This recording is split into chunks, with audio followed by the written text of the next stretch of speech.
Hello and welcome to the Real Estate Regroup Show. I am your host, LJ Walker. So what I've been seeing on my timeline a lot is this group of people who have this movement called Return to the Land.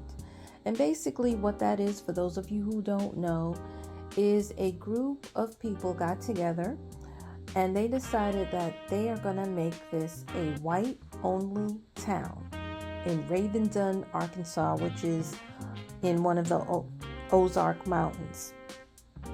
Okay, it is 40 families.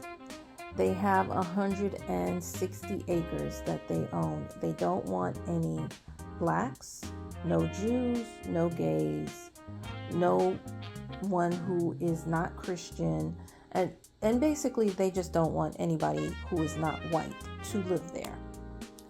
Okay, so what they have done is they've set up an LLC and they tied the LLC to different plots of land, right? It is private membership, and as a private member, you're allowed to purchase one of the plots. So I'll be honest with you, when I first heard about it, I was like, I really didn't care. It didn't bother me much. But I said, you know what? This is real estate related. Let me look into this further with my real estate lenses on, right? So I said, all right, I'm going to investigate. Some people are wondering or saying that, hey, this may be against the civil rights laws that we have on the books, particularly when it comes to housing discrimination. And most of the people, to be honest, that I saw that were upset, most of them were white. Most black people are just like me. And for those of you who don't know, I'm black as well. We don't really care that much. And I'm going to go into why it is. We do see the hypocrisy of it all, because historically that particular land, just like most of America, belonged to the Native Americans. It did not belong to white people. And when it says return to the land, and they talk about keeping their heritage and their culture, it's like, well, then why didn't you go back to Europe? Because that's where your heritage and your culture really is. But I digress to a certain degree on that particular area. That is something that always baffles me when I see and hear that, right? And then another thing that I saw that popped up on my timeline that was quite timely, even though it happened, this joke was said some time ago. It was said by Paul Mooney. He said, it's really funny that when black people were enslaved, we were allowed not only in the house, but at times in the bedroom. Okay? But then after the Civil War, all of a sudden, we're not allowed to live next door. So I was like, yeah, that is interesting. That is kind of, honestly, it's weird. For me, the understanding, it says in my Bible, in all your ways get understanding.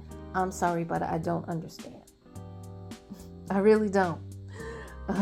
But hey, it is what it is, right? And now, another thing to point out, to bring out, is the fact that this particular town was already 91% white. So I'm like, did you really even need to say it, since it's already automatically that way? And the other thing that I got when I actually watched the original take on this, or the interview, is that the white people that were already living there, they didn't even know much about this. I know they know about it now, because not only is this being shown on TV, but it's all over social media. So I believe that just about all of them are aware of it now, but they weren't before. It didn't seem. 6%, I believe, is Hispanic, and they're immigrants. They were brought there to actually build up what was there already. But Hispanics are not allowed to live in that area of Ravendon that the Return to the Land people own right now. So we'll see how this plays out, right? Now, from what I understand, as far as civil rights is concerned, because it is a private membership, they may be able to get away with it. It's a private membership that's tied to the LLC. Here's where things kind of go left. They're advertising it publicly. Like the people admitted that they saw this on TikTok. TikTok is public, it's not private. And other social media platforms. Again, social media is public, it's not private. So because of that, if any of the civil rights lawyers wanted to go against them, really it would be the state of Arkansas, and they are also looking at Missouri. Those two states would actually have to go against them to say, hey, you are violating the civil rights law when it comes to housing discrimination. Because although you are a private membership club, you are advertising it to the public. And that's where you go wrong. But again, listen, I'm not a lawyer, even though I've worked for a law firm for 26 years now. I can't really give legal advice. I'm just sharing with you guys what I know. And as you guys know, laws can change and have already changed, especially with this new administration that we have. So listen, hey, more power to them is all I have to say. I hope that they are prepared for what's ahead, and not just legally, because there are other things when I delved into it deeply that I said, wow, okay, so for example, they have owned this land right now for a year and a half. And so far, according to what I saw, I only saw 2 buildings on that property. The rest were like tents and what have you. So it's like, whoa. See, in a way, they're making an argument as to why we need immigrants in this country. Because if the immigrants would have been building those properties up, there would have been a whole town right now, not just 2 houses, okay, on 160 acres of land. All right, it's 40 families there. It's so they have the people there. They have the numbers. Why is it taking so long? I understand you got to go and get your permit, and that can take a while, but that don't take that long. But then again, hey, I'm not invested in Arkansas. For those of you who are, let me know in the comment section. But typically, permits don't take that long to get. So what's up with that? All right. Now, here are some other things as a real estate investor that we look at. Population. The population is 421. For me, that's way too low. Way too low for me to want to say I would even think about investing in that place. Even though they wouldn't let me because I'm a black woman. But, you know, let's say I was white. That would be too low, because typically it's 10,000 people you're looking and up, right? The average income there, they say, is $39,416. The rent, $775, and the average house down there is cost you about $92,000. Okay. All right. We can play around with the numbers there. Here are some other things to consider. There's no hotels in that town. You have to go to another town. for a hotel. Walmart, 6 hours away. Hospital, 15 miles away. Let's look at crime. Okay. 1 police officer for the whole entire town. And the number of thefts there is in the thousands. It's a lot higher than the actual population, according to city data. So, I wouldn't feel too safe there. All right. Now, what other issues, what other things do I look at? I look at the earth. I'm getting into land, and there are certain things that you should consider. The area floods every now and then. They have a flea and tick problem almost all the time, especially in the summer. You have to be sprayed down, as well as mosquitoes. Okay. They've had also, just like everywhere else in the United States, other insects are coming in. Why? Because President Trump, the one that they probably elected, decided that he's not going to be spraying our land anymore. Okay.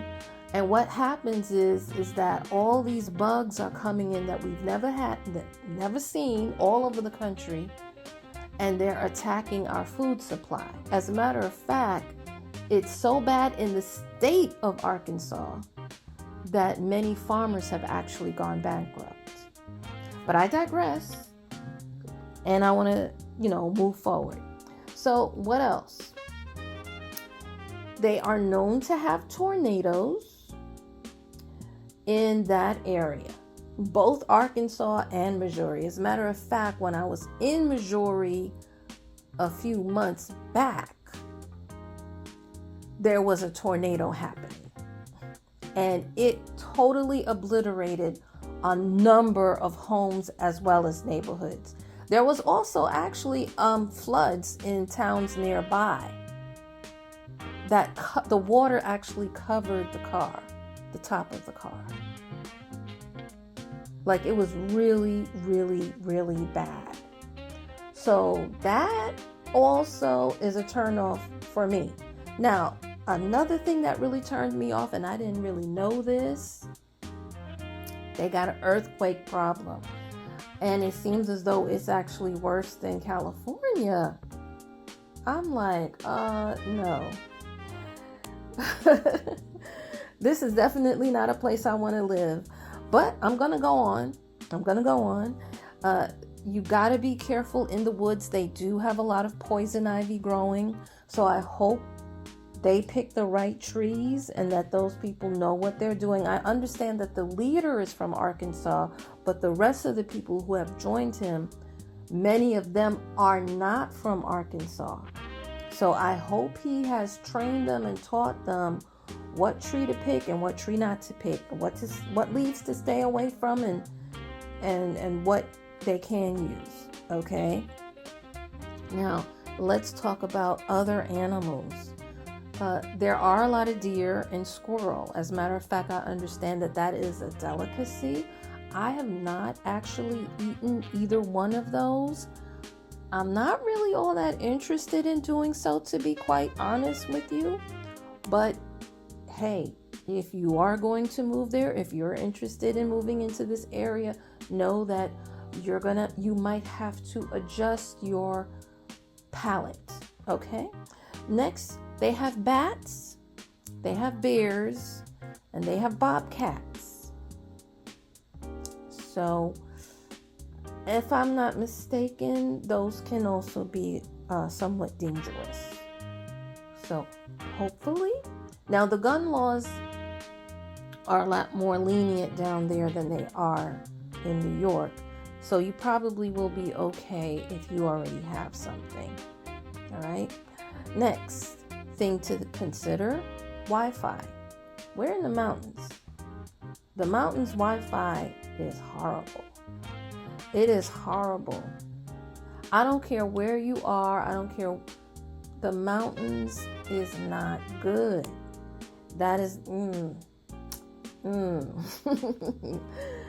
Yeah, that is just not attractive to me at all. And as a person who is considering moving somewhere else, this ain't the somewhere else I would move to. As a person who invests all over the country, I might invest in Arkansas, but I'm not investing in this part of Arkansas. No way. This is an X. Plus, I didn't really see much businesses over there. Businesses. The reason why you want to look for businesses is because it says employment. I believe when I looked at one video, they did show a gas station, and I also went on Google Maps, and it does show that there is a gas station there.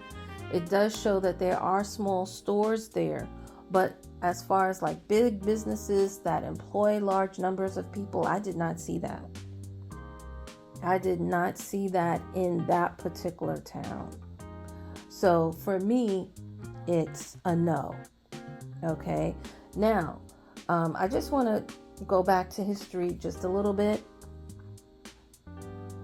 If you look at the numbers in the United States, cities that are diverse culturally, racially, religiously, even sexually, actually are doing better economically than those that do not have any kind of diversity at all. So it would be very interesting to see, if the law allows them to be this way, how long they'll be able to actually survive economically. You understand me? Because if you take Birmingham and you compare Birmingham, Alabama to Atlanta, Georgia, there was a time when Birmingham was at the economic forefront of the South.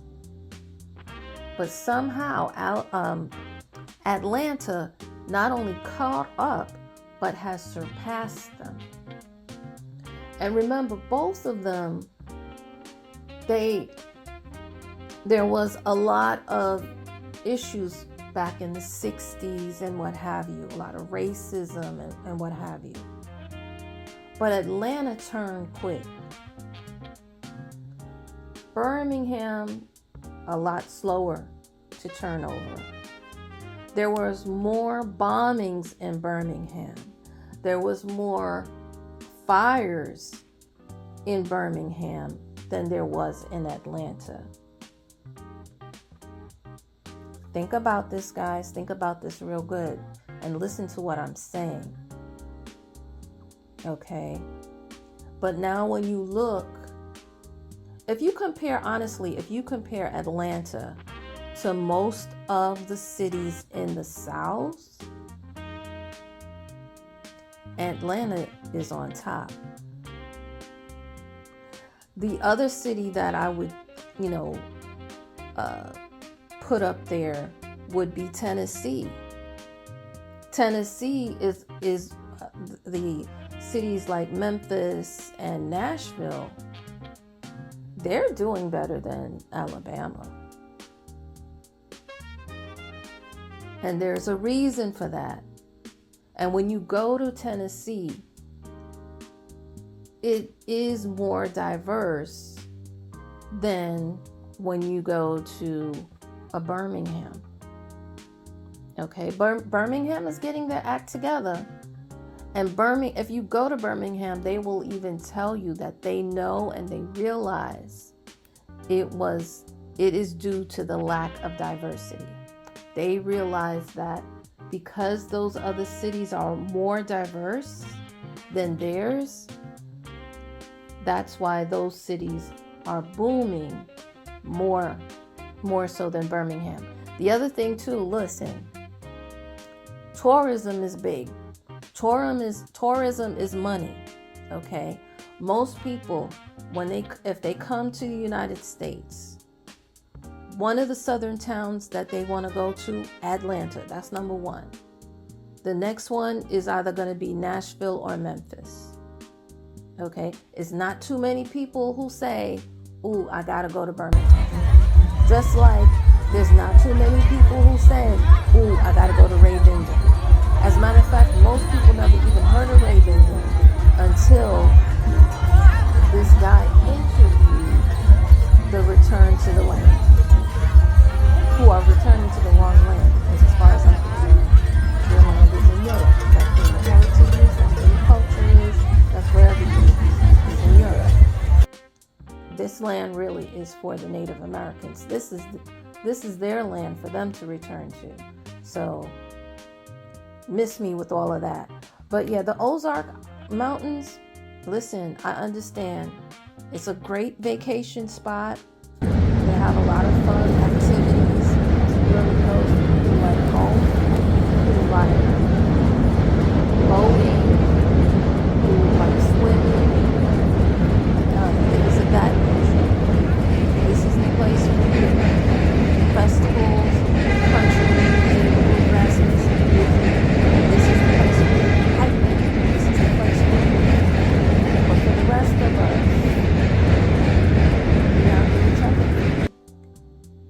those of us from New York, Connecticut, New Jersey, Pennsylvania, Massachusetts,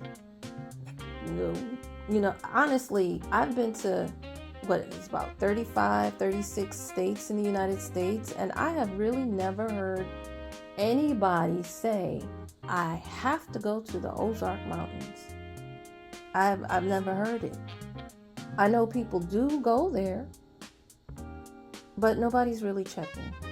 Nobody's really checking. And not that many of us care. Real talk. Not many of us care. But good luck. Good luck to these people that want to isolate themselves and be on their own. Okay, guys. So I'm interested in hearing from you. I'd like to know how you feel about all of this. Would you invest here? Would you move here? Is this something of interest to you? Let me know down in the comments section. And remember, feel free to share this amongst your friends. Remember, because each one, reach one, teach one. Bye for now until next time. Have a good night.